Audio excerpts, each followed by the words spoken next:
Hello hi all അസ്സാം വലൈക്കും. അപ്പോൾ എല്ലാവർക്കും സുഖമായിരിക്കുന്നു എന്ന് വിശ്വസിക്കുന്നു. നമ്മളിന്ന് വന്നിട്ടുള്ളത് ഒരു ചിക്കൻ മുളകിട്ടതും അതോടൊപ്പം അതിൻ്റെ കൂടെ കഴിക്കാൻ പറ്റിയ തേങ്ങാപ്പാൽ ഒഴിച്ച ഒരു നെയ്ച്ചോറിൻ്റെയും റെസിപ്പിയുമായിട്ടാണ്. 1 കിലോ കോഴിയിറച്ചിക്കുള്ള ചേരുവകളാണ് ഞാനിന്ന് പറയുന്നത്. അപ്പോൾ കൂടുതൽ ഉണ്ടാക്കുന്നുണ്ടെങ്കിൽ ഈ എടുക്കുന്ന എല്ലാ ഇൻഗ്രീഡിയൻസും അതിൻ്റെ ഇരട്ടി എടുത്തിട്ട് ചെയ്താൽ മതിയാവും. എന്നാൽ ശരി, നമുക്കിതെങ്ങനെയാണ് ഉണ്ടാക്കുന്നതെന്ന് നോക്കാം. ആദ്യം തന്നെ 80 ഗ്രാം വറ്റൽ മുളക്, അധികം എരിവില്ലാത്ത മുളകാണിത്. ഇതിലേക്ക് 1.5 ടീസ്പൂൺ വലിയ ജീരകം ചേർത്ത് നന്നായിട്ട് അരച്ച് പേസ്റ്റ് രൂപത്തിൽ ആക്കി വെക്കണം. അതിനുശേഷം ഇതിലെ വെള്ളവും അതേപോലെ ഈ പേസ്റ്റും രണ്ടും സെപ്പറേറ്റ് ചെയ്ത് വെക്കണം. എന്നാൽ ഇനി നമുക്കിതെങ്ങനെയാണ് ഉണ്ടാക്കുന്നതെന്ന് നോക്കാം. ആദ്യം തന്നെ നമ്മൾ ഏത് പാത്രത്തിലാണോ ചിക്കൻ മുളകിട്ടത് ഉണ്ടാക്കുന്നത് ആ ഒരു പാത്രത്തിലേക്ക് 2 വലിയ സ്പൂൺ വെളിച്ചെണ്ണ ഒഴിക്കുക. ഓരോരുത്തരുടെയും ഇഷ്ടത്തിനനുസരിച്ചിട്ട് ഒഴിച്ചാലും മതിയേ. ചിലർക്കൊക്കെ കൂടുതൽ എണ്ണ വേണം. അപ്പോൾ നമ്മൾ 2 സ്പൂൺ വെളിച്ചെണ്ണയാണ് ഒഴിച്ചിട്ടുള്ളത്. അതിലേക്ക് ഒരു 2 വലിയ സവാള അരിഞ്ഞത് ഇട്ട് നന്നായിട്ട് വഴറ്റി കൊടുക്കുക. ഇത് നന്നായി വഴന്ന് വന്നാൽ ഇതിലേക്ക് 10 അല്ലി വെളുത്തുള്ളി നന്നായി ചതച്ച് ചേർക്കുക. പേസ്റ്റ് ആക്കരുത്, ചതച്ച് ചേർത്താൽ മതിയാവും. ചിലർ ഇതിലേക്ക് ഇഞ്ചി ചേർക്കുന്നുണ്ട്. എനിക്ക് ഇഞ്ചിയുടെ ആ ഒരു ടേസ്റ്റ് ഇതിലേക്ക് ഇഷ്ടമില്ല, അതുകൊണ്ടാണ് ഞാൻ ചേർക്കാത്തത്. ഇനി വേണ്ടവർക്ക് കുറച്ച് ഇഞ്ചി കൂടി ചേർത്ത് കൊടുക്കുക. എന്നിട്ട് എല്ലാം കൂടി നന്നായിട്ട് ഇളക്കി യോജിപ്പിക്കുക. ഈ ഒരു സമയം ഇതിലേക്ക് ഒരു ചെറിയ സ്പൂൺ ഉലുവ കൂടി ചേർത്ത് കൊടുക്കുക. ചെറിയ ടീസ്പൂൺ ഉലുവ ചേർക്കുക. ഉലുവ ചേർത്ത് ഇളക്കിയതിന് ശേഷം 2 വലിയ തക്കാളി അതേപോലെ കുറച്ച് കറിവേപ്പില ചേർത്ത് നന്നായിട്ട് ഇളക്കി കൊടുക്കുക. തക്കാളി ഇതിലേക്ക് നന്നായിട്ട് ഉടഞ്ഞു ചേരണം, ഇതിലെ വെള്ളമൊക്കെ ഇറങ്ങി വരണം. അപ്പോൾ ആ ഒരു സമയം വരെ നമുക്ക് വെയിറ്റ് ചെയ്യുക. ഇടയ്ക്കിടയ്ക്ക് ഇത് മൂടിയിട്ട് തുറന്ന് ഇളക്കി കൊടുക്കുക. അടി പിടിക്കുന്നത് ശ്രദ്ധിക്കണം. അപ്പോൾ അതുകൊണ്ട് തന്നെ നമ്മൾ ഇടയ്ക്ക് ഇതിൻ്റെ അടപ്പൊന്ന് മാറ്റി ഇങ്ങനെ ഇളക്കി കൊടുക്കേണ്ടതാണ്. അങ്ങനെ ഇളക്കി യോജിപ്പിച്ച് കൊടുക്കുക. തക്കാളി നന്നായിട്ട് വഴന്ന് വരുന്നവരെയും നമുക്ക് വെയിറ്റ് ചെയ്യാം.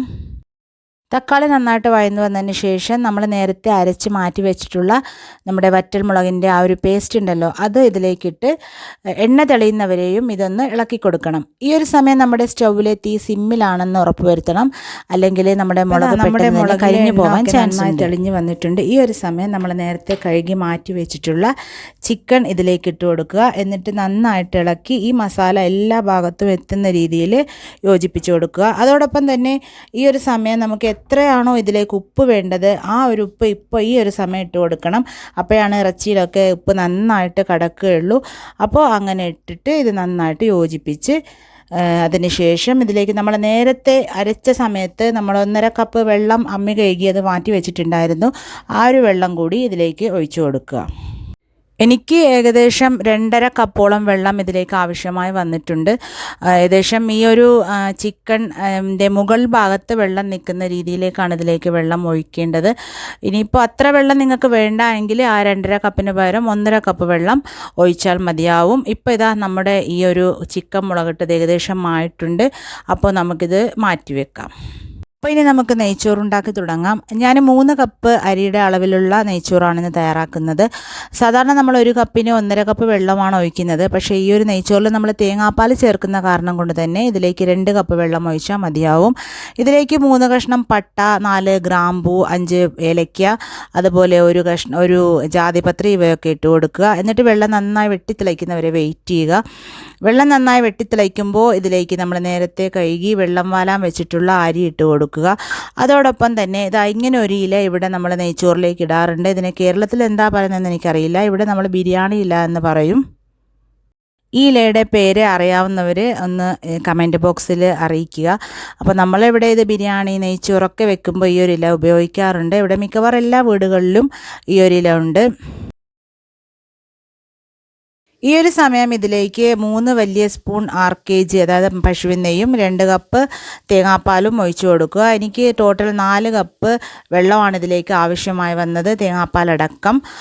അപ്പോൾ ഇതാ നമ്മുടെ നെയ്ച്ചോറ് നല്ല രീതിയിൽ അതിലെ വെള്ളമൊക്കെ വറ്റി വെന്ത് കൊഴിഞ്ഞൊന്നും പോകാതെ നല്ല അടിപൊളിയായിട്ട് റെഡി ആയിട്ടുണ്ട്. ഇനി നമുക്കിതൊരു സെർവിങ് ഡിഷിലേക്ക് മാറ്റാം. അപ്പോൾ വളരെ ഈസി ആയിട്ടാണ് ഈ ഒരു നെയ്ച്ചോറ് നമ്മൾ തയ്യാറാക്കിയിരിക്കുന്നത്. അപ്പോൾ എപ്പോഴും നമ്മൾ ഒരേ രീതിയിൽ തന്നെ നെയ്ച്ചോറ് വെക്കാതെ ഇടയ്ക്ക് ഇങ്ങനെ തേങ്ങാപ്പാലൊക്കെ ഒഴിച്ചിട്ടൊന്ന് വെച്ച് നോക്കുക, തീർച്ചയായിട്ടും നിങ്ങൾക്ക് ഇഷ്ടപ്പെടും. അപ്പോൾ ഞാനിതൊരു സെർവിങ് ഡിഷിലേക്ക് മാറ്റിയിട്ടുണ്ട്. അപ്പോൾ എന്തായാലും നമുക്ക് ഇത് കഴിച്ച് നോക്കാം. എന്നിട്ട് കഴിച്ച് നോക്കുന്ന ആളിതാ ഇവിടെ റെഡി ആയിട്ടുണ്ട്. നമ്മളെ സൈബക്കുട്ടിയാണ് ഇത് കഴിക്കാൻ വേണ്ടി റെഡിയായി ഇവിടെ ഇരിക്കുന്നത്. ഇത്രയേ ഉള്ളൂ ഇന്നത്തെ വീഡിയോ. നിങ്ങൾക്ക് ഇഷ്ടപ്പെട്ടാൽ തീർച്ചയായിട്ടും നിങ്ങൾ സബ്സ്ക്രൈബ് ചെയ്യും എന്ന് ഞാൻ വിശ്വസിക്കുന്നു.